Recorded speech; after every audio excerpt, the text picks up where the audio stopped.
أعوذ بالله من الشيطان الرجيم بسم الله الرحمن الرحيم وقضينا إلى بني إسرائيل في الكتاب لتفسدن في الأرض مرتين ولتعلن علوا كبيرا۔ سورہ بنی اسرائیل کی آیت نمبر 4 ہے۔ اللہ رب العزت ارشاد فرما رہے ہیں وقضینا الی بنی اسرائیل، ہم نے بنی اسرائیل والوں کو یہ خبر پہنچا دی، یعنی ان کی پہلی کتابوں کے اندر خاص طور پہ تورات کے اندر یہ پیشن گوئی تھی کہ بنی اسرائیل کے لوگوں تم زمین میں فی الکتابی کتاب میں لتفسدن فی الارض، کہ تم زمین میں 2 مرتبہ فساد مچاؤ گے، زمین میں 2 مرتبہ فساد کا ذریعہ بنو گے، یہ بھی معنی ہے اور دوسرا معنی بھی، زمین میں 2 مرتبہ فساد مچاؤ گے اور زمین میں 2 مرتبہ فساد کا ذریعہ بنو گے، مسبب بھی ہے اور سبب بھی ہے، یعنی دونوں اعتبار سے ترجمہ کیا جائے گا۔ مسبب اور سبب یہ علماء سمجھ سکتے ہیں، باقی سمجھانے کی ضرورت نہیں ہے۔ وَلَتَعْلُنَّ عُلُوًّا كَبِيرًا، اور تم ضرور بھی ضرور فساد کرو گے، بہت بڑا فساد۔ یہ آیت نمبر 4 کا خلاصہ اور مفہوم ہے۔ بنی اسرائیل ایک مرتبہ فساد میں مبتلا کیے گئے حضرت شریعت موسوی کی نافرمانی کی وجہ سے، اور دوسری مرتبہ فساد میں مبتلا کیے گئے شریعت عیسوی کی نافرمانی کی وجہ سے، اور یہ سمجھایا گیا کہ دیکھو جب تم 2 شرع کی نافرمانی کرو گے تو تم زمین کے اندر ذلیل و خوار ہو جاؤ گے، ایسے ہی اس کے بعد اگر تم شریعت محمدی کی نافرمانی کرو گے تو تب بھی تم ایسے ہی عذاب میں مبتلا کر دیے جاؤ گے۔ اب اس کو سمجھیں، اصل میں یہ 5 واقعات ہیں، یعنی کل ملا کے دیکھیں تو 5 واقعات ہیں، لیکن قرآن کریم نے 2 مرتبے کے فساد کا ذکر کیا، تو میں ان 2 مرتبے کے فساد کا ذکر کروں گا، شریعت عیسوی اور شریعت موسوی، ان دونوں کے فساد کا۔ قصہ یہ وہاں سے شروع ہوتا ہے، ہم حضرت یوسف علیہ السلام کے واقعے میں سورہ یوسف کے اندر اس کا ذکر پڑھ چکے ہیں۔ کنعان یعنی بیت المقدس، جس کے دارالخلافہ آج یروشلم ہے، تو جس پر اسرائیل کا گریٹر اسرائیل کا قبضہ ہے، یعنی فلسطین، یہ فلسطین بیت المقدس، یہاں حضرت یعقوب علیہ السلام رہتے تھے۔ اور یعقوب علیہ السلام کیسے رہتے تھے کہ حضرت ابراہیم علیہ السلام کی ایک شادی مکے میں تھی اور دوسری شادی یہاں پر تھی، بقیہ 2 شادیاں بھی پھر یہیں پر ہوئیں۔ تو حضرت ابراہیم علیہ السلام کے جو حضرت اسحاق تھے وہ یہاں پر رہنا شروع ہوئے، حضرت اسحاق کی اولاد میں حضرت یعقوب پیدا ہوئے، اور حضرت یعقوب اور ایک حضرت یاسو تھے، تو حضرت یعقوب علیہ السلام کے آگے 12 بیٹے ہوئے، جن میں ایک حضرت یوسف علیہ السلام تھے۔ حضرت یوسف علیہ السلام 12ویں پارے کے اندر ہم تفصیل سے اس کا ذکر پڑھ سن چکے ہیں۔ حضرت یوسف علیہ السلام مصر کس طریقے سے پہنچے، پھر مصر کے وزیر خزانہ بنے، اور وزیر خزانہ کے ساتھ فراعین مصر نے، یعنی اس ریان ابن ولید نے، ان کے سارے خاندان کو، یعنی حضرت یوسف نے وہ موجودہ وقت کے فرعون کی اجازت سے اپنے پورے خاندان کو مصر میں بلایا۔ تو مصر میں ایک جگہ ہے منفس، یہ منفس کے مقام پہ یہاں پہ آباد ہوئے 12 قبیلے یہاں پر رہتے تھے، لیکن جب حضرت موسیٰ علیہ السلام کا دور آیا تو فرعون اس زمانے میں اسرائیلیوں پر ایسا ظلم کرتا تھا کہ سارے چھوٹے چھوٹے کام ان سے کروایا کرتا تھا، جیسا کہ شہر تعمیر کرنا، سدوم کا شہر، سدوم نہیں، سدوم تو حضرت لوط نے، یعنی 2 شہر آج بھی موجود ہیں، کھدائی کے بعد نظر آئے، جو بنی اسرائیل کی تاریخ میں ہے کہ انہوں نے بنائے تھے، اور وہ آج بھی نکلے ہیں وہ 2 شہر۔ تو بنی اسرائیل والوں نے اس طرح کی تعمیرات ان سے ہوا کرتی تھی، اور بیچارے تعمیر کرتے کرتے مر جاتے تھے۔ پھر حضرت موسیٰ علیہ السلام کا زمانہ آیا تو حضرت موسیٰ علیہ السلام بنی اسرائیل کو لے کر بنی بحیرہ قلزم کو پار کیا۔ جب بحیرہ قلزم کا ایک حصہ ہے، اگر آپ نقشے میں دیکھیں تو بحیرہ قلزم کے 2 سینگ بنے ہوئے ہیں، ایک سینگ جا رہا ہے بحر مردار کی طرف اور دوسرا سینگ جا رہا ہے دریائے نیل کی طرف۔ تو جو یہ بحیرہ قلزم کا جو سینگ جا رہا ہے دریائے نیل کی طرف، اس کو پار کیا اور یہیں پر فرعون غرق ہوا۔ تو یہ جو درمیان میں وادی ہے جاتی، اس کو وادی تیہ کہتے ہیں۔ حضرت موسیٰ علیہ السلام 1400 قبل مسیح، یعنی حضرت عیسیٰ علیہ السلام سے 1400 سال پہلے وہاں سے نکلے تھے اور وادی تیہ میں آئے تھے، اور حضرت موسیٰ علیہ السلام نے قوم سے کہا تھا کہ یہیں پر جبل طور ہے، جو بھی لوگ آج جاتے ہیں جبل طور کی زیارت کرنے کے لیے وہ اسی جگہ پر جاتے ہیں۔ اسی کے قریب میں وادی یتی ہے جس کے اندر 40 برس تک یتیہون فی الارض، یہ زمین کے اندر گھومتے رہے تھے، ان کے لیے من و سلوہ اترتا تھا اور بڑے عجیب عجیب واقعات ہیں ان لوگوں کے۔ تو حضرت موسیٰ علیہ السلام کی طرف سے اللہ رب العزت کی طرف سے حضرت موسیٰ کو حکم ہوا کہ بیت المقدس پہ حملہ کریں۔ تو ان لوگوں نے وہاں پر تاریخی بات کہی کہ آپ اذهب انت وربک فقاتلا ان ھاہنا لقاعدون، ہم تو ادھر بیٹھے، آپ جائیے اور آپ کا رب جا کے قتال کرے۔ یعنی ان لوگوں نے اس قدر ان کی مزاج و شرشت کے اندر نافرمانی تھی، چنانچہ حضرت موسیٰ علیہ السلام ان کے ساتھ وادی طی میں رہے اور یہیں حضرت ہارون اور حضرت موسیٰ کا انتقال ہوا۔ اس کے بعد جب یہ دیکھا کہ یہ ایسا مسئلہ ہے، حضرت موسیٰ بھی انتقال فرما گئے، تو حضرت موسیٰ کے بعد حضرت یوشع بن نون نے ان کی سربراہی کی۔ حضرت یوشع بن نون ان کو لے کر چلے اور لے کر چلتے چلتے اگر آپ تھوڑا سا نقشہ دیکھیں تو بحر مردار اور اس سے آگے بحیرہ تبری، یہ دو چھوٹے چھوٹے سمندر ہیں۔ بحیرہ تبری کے درمیان میں ملانے والا ایک چھوٹا سا دریا جس کو دریائے اردن کہتے ہیں۔ اس دریائے اردن کے ایک طرف آج کے زمانے میں فلسطین ہے اور دوسری طرف اردن ہے، تو یہ جارڈن کا ایریا کہلاتا ہے۔ تو حضرت یوشع بن نون نے اس جگہ سے پار کیا اور پھر کہا کہ من اغترف غرفۃ بیدہ، کہ کوئی اگر اٹھائے تو ایک گھونٹ پی سکتا ہے اس دریا کے پانی سے، اگر ایک گھونٹ سے زیادہ پیا تو وہ ہمارے ساتھ چل نہیں سکے گا۔ لیکن یہاں بھی ان لاکھوں لوگوں نے نافرمانی کی اور پانی پی لیا، لیکن ان میں صرف 313 نفوس ایسے تھے جنہوں نے پانی نہیں پیا اور پھر وہ دریا کو پار کر گئے۔ پھر ان لوگوں نے عمالقہ سے حملہ کیا اور بیت المقدس پہ فتح حاصل کی۔ تو دوبارہ ان لوگوں کا بیت المقدس پر اس طریقے سے قبضہ ہوا۔ یہ قنان سے نکلنے کے بعد دوبارہ جب آئے ہیں تو 300-400 برس یہ گزر چکے تھے۔ جب ان کا بیت المقدس کے اوپر قبضہ ہوا تو حضرت یوشع بن نون کا انتقال ہوا۔ اس کے بعد یہ لوگ یہاں پر مضبوط ہونا شروع ہوئے، لیکن مسئلہ انہوں نے یہ کیا، یہ بے وقوفی کی کہ انہوں نے ایک دارالسلطنت نہیں بنایا، بلکہ چونکہ 12 قبیلے تھے تو 12 قبیلوں نے اب یہ بیت المقدس کی زمین کو اپنی جگہ پہ قبضہ کر لیا۔ جب اپنی جگہ پہ قبضہ کر لیا، ایک مضبوط سلطنت تو بن نہ سکی، تو دائیں بائیں کے لوگوں نے حملہ کرنے کی کوشش کی اور بہت تنگ کیا۔ جب بہت تنگ کیا تو انہوں نے اس زمانے کے اندر حضرت سمویل علیہ السلام یا بعض روایت میں شمویل علیہ السلام، جن کا لقب تھا ذوالکفل یا الیسع کا ذوالکفل نام تھا، لوگوں کا اختلاف، علماء کا اختلاف ہے اس کے اندر۔ تو برحال یہ حضرت سمویل علیہ السلام انہوں نے حضرت طالوت کو کہا کہ اس کو تم اپنا بادشاہ مقرر کرو، جو کہ 12 کے 12 قبیلوں کا بادشاہ ہوگا۔ چنانچہ طالوت نے وہاں پر ایک لشکر لایا اور دوسرے لوگوں سے مقابلہ کیا جو لوگ مقابلے کے لیے آ رہے تھے۔ تو طالوت نے مقابلہ کیا اور طالوت کی ایک زمانے تک سلطنت رہی، لیکن طالوت کے مقابلے میں جالوت تھا۔ یہ طاء کے ساتھ مسلمان ہے اور جیم کے ساتھ کافر ہے۔ یعنی جالوت نے مقابلے کے لیے جب للکارا تو حضرت داؤد علیہ السلام آگے بڑھے اور انہوں نے یہ جالوت کو قتل کیا۔ وقتل داؤد جالوت، حضرت داؤد علیہ السلام نے جالوت کو، وقتل داؤد جالوت، حضرت داؤد علیہ السلام نے جالوت کو قتل کر دیا۔ جب قتل کیا تو جالوت کی بادشاہت ایک عرصے تک چلی، اس کے بعد یہ بادشاہت حضرت داؤد علیہ السلام کو مل گئی۔ حضرت داؤد علیہ السلام کے ایک ہی بیٹے تھے حضرت سلیمان علیہ السلام، پھر یہ بادشاہت حضرت سلیمان علیہ السلام کو ملی۔ پھر حضرت سلیمان علیہ السلام، یہ ان کا ایک دور خلافت مانا جاتا ہے بنی اسرائیل کا، جو سب سے بہترین زمانہ تھا ان کا۔ حضرت سلیمان علیہ السلام کے 2 بیٹے تھے، فساد یہاں سے مچنا شروع ہوا، تو ان لوگوں نے یہاں کی زمین کو 2 حصوں میں تقسیم کیا، ایک شمالی اور ایک جنوبی۔ جو شمالی تھی اس کا نام رکھا اسرائیل، اور جو جنوبی تھی اس کا نام رکھا یہودیہ۔ جو یہودیہ ہے اس کا دارالخلافہ بنا یہ بیت المقدس اور یروشلم، اور جو دوسرا ہے یہودیہ جو اسرائیل ہے اس کا دارالخلافہ انہوں نے مصریہ بنایا۔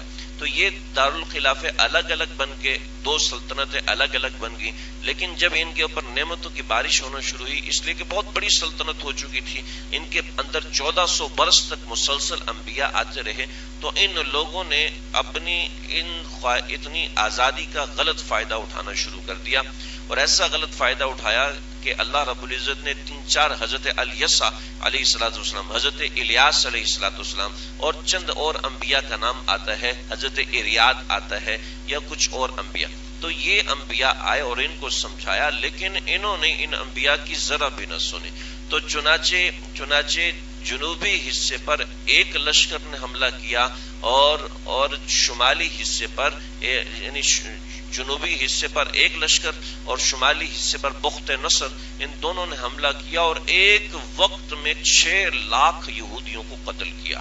اور 6 لاکھ یہودی قتل کرنے کے بعد 6 لاکھ لوگ، لڑکے لڑکیاں، جوان بوڑھے عورتیں، ان سب کو لے کر بائبل چلے گئے اور تقریباً 125 برس تک یہ بابل کے اندر ان کو قید رکھا. تو یہ ان کے اندر پہلا فساد مچا تھا، یعنی پہلی مرتبہ انہوں نے فساد مچایا.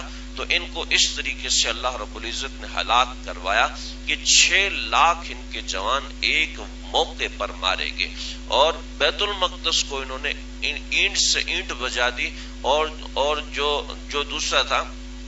دوسرا اس کے ساتھ ہیکل سلیمانی، اس کی بنیادیں بھی اکھیڑ دی. یعنی ایسا کیا کہ کوئی پہچان نہیں سکتا تھا کہ بیت المقدس کس جگہ پر ہے. اور اس طریقے سے تو اس طریقے سے فساد مچا اور یہ سارے کے سارے یہود ختم ہو گئے. یہ پہلا فساد ہے. وَلَا تَعْلُنَّ عُلُوًّا كَبِيرًا وَلَتُفْسِدُنَّ فِي الْأَرْضِ مَرَّتَيْنِ، زمین میں 2 مرتبے فساد کرو گے. یہ پہلی مرتبے انہوں نے فساد کیا تو ان کا یہ انجام ہوا. پھر اس کے بعد ایسا ہوا کہ کچھ عرصے کے بعد تقریباً 758 قبل مسیح میں تقریباً ذوالقرنین، آپ حضرات نے نام سے، یسألونک عن ذی القرنین قل سأتلو علیہ منہ ذکرا. آگے سورہ کہف آئے گی، اس کے اندر اس کا تفصیل سے ذکر آئے گا. اور بعضوں نے کسی اور بادشاہ کا ذکر کیا، لیکن بہرحال ذوالقرنین نے بابل پہ حملہ کیا اور بابل پہ حملہ کر کے سارے بنی اسرائیلیوں کو نجات دلائی. اور یہ سارے کے سارے بنی اسرائیل واپس یروشلم چلے گئے. یعنی انہوں نے جا کے دوبارہ ہیکل سلیمانی قائم کیا، بیت المقدس کو ایک دوبارہ تعمیر کیا. اور دوبارہ تعمیر کرنے کے بعد انہوں نے اب حکومت بنانے کی کوشش کی. تو اسی زمانے میں حضرت عزیر علیہ السلام بیت المقدس آئے، لیکن ہوا ان کے ساتھ یہ تھا کہ یہ فساد کے زمانے میں آئے تھے. اور یہاں آتے ہی انہوں نے ایسا کیا کہ ایک لوگ ایسے لاشیں پڑی ہوئی تھیں، 6 لاکھ لوگ جہاں مارے گئے ہوں تو ان کی ہڈیاں بھی گلی ہوئی ہیں، تو اس حالت کیا ہوگی ویرانی کی. یعنی کہ ایسی انہوں نے دہشت طاری کی تھی کہ گھر اور دیواریں ہر چیز توڑ دی کہ کوئی آبادی نہ ہو سکے. ایسا ویران و تباہی مچا دی تھی جیسے کہ تاتاریوں نے مچائی تھی. تو حضرت عزیر علیہ السلام نے اللہ سے کہا، اللہ یہ کیسے زندہ رہے، تو کیسے آباد ہوگا یہ شہر، کس طریقے سے چلے گا. تو حضرت عزیر کے پاس تھا انگوروں کا گچھا اور ان کے ساتھ سوکھی روٹی تھی. تو انہوں نے روٹی توڑی. جب روٹی سوکھ جاتی ہے تو بالکل کڑک ہو جاتی ہے، تو اس کو توڑ کے چورا کیا اور پھر انگور کا شیرہ ہاتھ میں انگور دبائے، اس میں سے جو شیرہ نکلا وہ ایک پیالے میں ڈال کے اس کو روٹی کو نرم ہونے کے لیے رکھا اور تھوڑی سی ٹیک لگائی. تو فَأَمَاتَهُ اللَّهُ مِئَةَ عَامٍ، اللہ نے روح قبض کر لی، روح قبض کی اور 1 برس تک ایسے ہی مرے رہے. بعض روایتوں میں آتا ہے کہ درمیان میں 1 مرتبہ اٹھے، دیکھا اور پھر دوبارہ سو گئے. لیکن برحال جیسے بھی ہے 100 برس کے بعد اللہ نے دوبارہ اٹھایا تو دیکھا پورا شہر آباد ہے، پورا شہر ایک آباد ہے. اللہ جی یہ کیسے؟ اللہ نے فرمایا تم بتاؤ کتنا عرصہ سوئے گا؟ کہ یومن اباوا یوم، اللہ 1 دن سوئی اور دن کا کچھ حصہ سویا ہوں. کہا کہ بھئی آپ بل 100 عام، تو 100 برس تک سویا رہا. فانظر الی حمارک، اپنے گدھے کو دیکھو، وہ تو سارا ہڈیاں گل سڑ چکا تھا گدھا. تو پھر ان کے سامنے اللہ رب العزت نے گدھے کو زندہ کیا. پھر اس کے اوپر بیٹھے اور بیٹھ کے اپنے گھر کی طرف روانہ ہوئے. گھر میں گئے تو دیکھا کہ ان کی اولادیں موجود تھیں، لیکن ان کی ایک باندی جو چھوٹی تھی وہ اتنی بڑھیا ہو چکی تھی. تو انہوں نے دیکھا کہ شکل تو حضرت عزیر کی ہے، لیکن حضرت عزیر تو زمانہ ہو گیا، یعنی ہم بچپن میں تھے تو اس وقت جوان تھے. کہا جی میرے ساتھ یہ قصہ ہوا ہے. کہ نہیں یہ بات نہیں ہو سکتی، اس لیے کہ عزیر تو مستجاب الدعوات تھے. اگر تم واقعتاً مستجاب الدعوات ہو تو مجھے اس کی کوئی نشانی دو. تو کہا ٹھیک ہے میں اللہ سے دعا مانگتا ہوں. دعا مانگی تو اس بوڑھیا کی آنکھیں گئی ہوئی تھی، وہ آنکھیں واپس آ گئیں. تو دیکھا کہ واقعتاً اصل میں حضرت عزیر علیہ السلام وہی ہیں.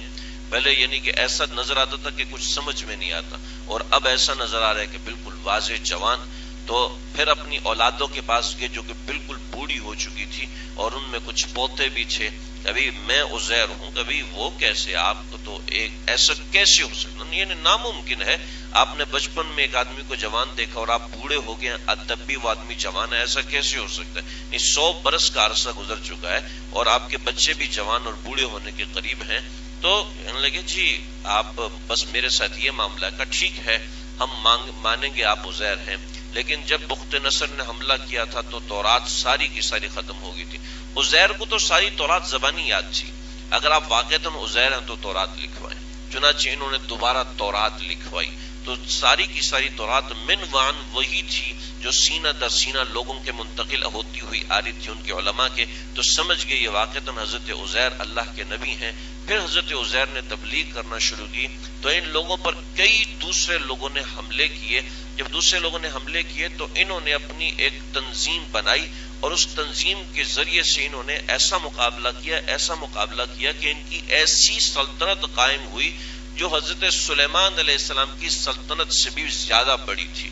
اتنی بڑی سلطنت ان کی قائم ہوئی. لیکن جب اللہ رب العزت اقتدار دیتے ہیں تو اقتدار کے بعد پھر ایسا معاملہ ہو کہ یہ لوگ گمراہی میں جانے لگے، اور گمراہی میں ایسے گئے کہ انہوں نے حضرت عیسیٰ علیہ السلام جب پیدا ہوئے تو حضرت عیسیٰ علیہ السلام کو بھی ان لوگوں نے سولی پر چڑھا کے حضرت عیسیٰ کو شہید کرنے کی کوشش کی. لیکن وہ تو بل رفعہ اللہ تعالیٰ نے ان کو اوپر اٹھایا. تو جب انہوں نے ایسے انبیاء علیہ السلام کو شہید کیا تو 41 عیسوی میں تاریخی روایات کے مطابق 41 عیسوی میں حضرت عیسیٰ علیہ السلام کو آسمانوں پہ اٹھایا گیا. تو اس کے بعد تک تقریباً 63-71 عیسوی میں ایک بادشاہ نے ان کے اوپر حملہ کیا جس کا نام ٹائٹس تھا. یہ ٹائٹس نامی بادشاہ اس نے حملہ کیا اور 1,33,000 یہودی ایک دن میں اس نے قتل کیے، اور 63,000 یہودیوں کو اس نے قیدی کر لیا، اور بیت المقدس کو دوبارہ اس نے اینٹ سے اینٹ بجا دی، یعنی سب کچھ ختم کر دیا.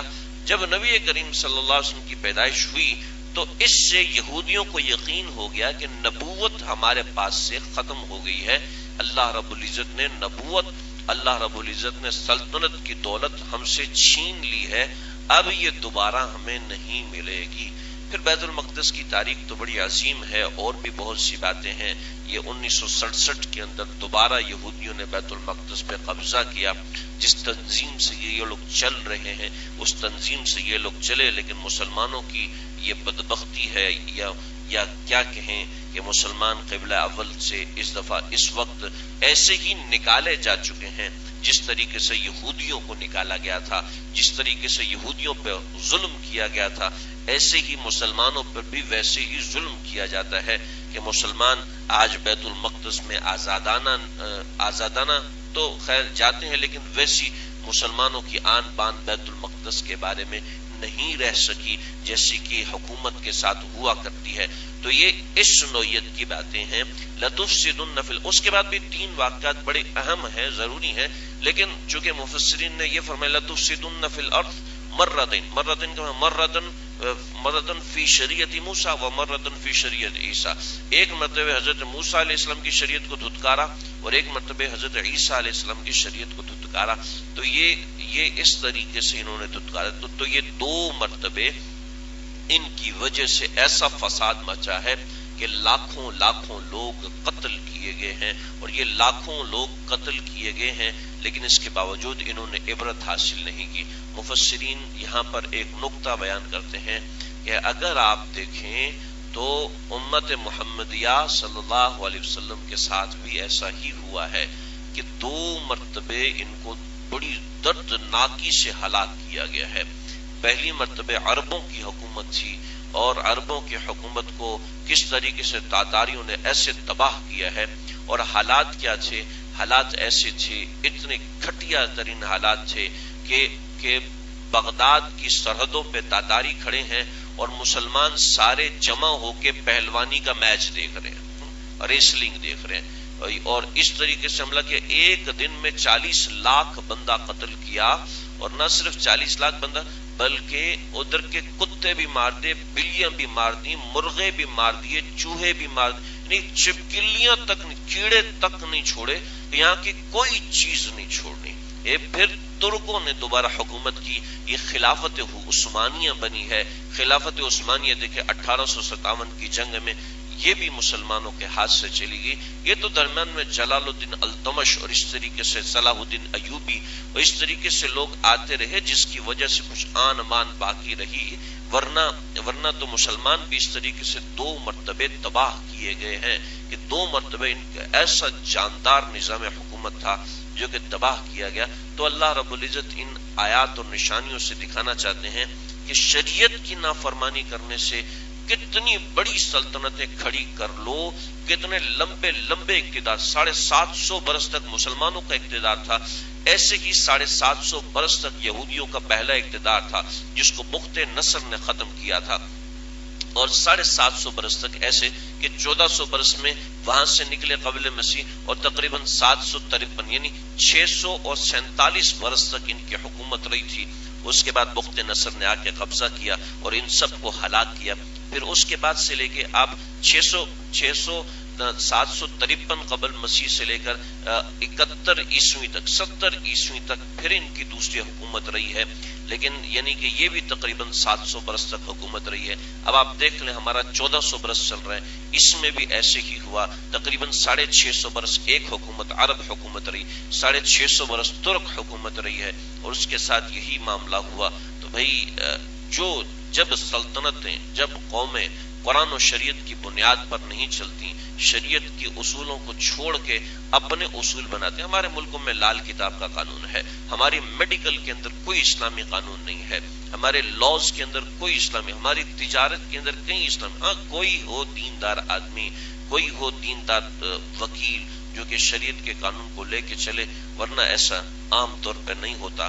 اسی کی وجہ سے قوموں کے زوال ہوئے ہیں، پچھلے 4000 برس کی تاریخ ہے یہ، اور وہ چند چیزیں ہماری آنکھوں کے سامنے بھی ہیں، ہر بندہ دیکھ سکتا ہے۔ تو بنی اسرائیل کے ساتھ یہ ہوا تو اللہ کسی بھی قصے کو ایسی نہیں سناتے، بلکہ اللہ بالکل حالات کے مطابق ایک ایک لفظ بیان کرتے ہیں کہ کوئی اس سے آگے پیچھے ایک لفظ نہیں ہل سکتا۔ ان واقعات میں اتنی تفصیل ہے، شاید گھنٹوں گزر جائیں۔ مجھے خود اس کو دیکھتے ہوئے تقریباً کئی دن گزرے، تو ظاہری بات ہے 15-20 منٹ کے اندر اس کو بیان نہیں کیا جا سکتا، لیکن یہ ایک ایسی تاریخ ہے جو قرآن نے بتائی اور آج نظر آ رہی ہے کہ بالکل ایسا ہی ہو رہا ہے۔